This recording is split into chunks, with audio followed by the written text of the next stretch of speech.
Оқып бересің бөлім? Әр таңды атырамын үмітпенен, бәрі жақсы болады деп үміттенем. Өмірдің ағымымен жүзіп келем, тақдырдың сынағы деп көніп келем.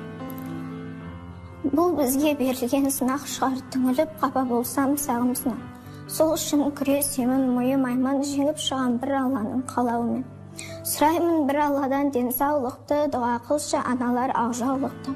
Бұл өмір аямайды әлсіздерді, сол үшін болу керек талпынысты.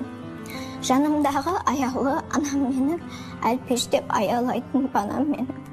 Әрқашан алға қарай жетелейтін аман болшы, мықты болшы анам менің. Күш алып шабыттанам бұл өмірден, арман еттім келуді осындамен.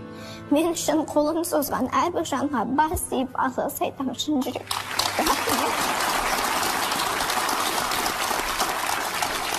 Кім жазған өлеңді? Мама екеуміз жаздық. Бірге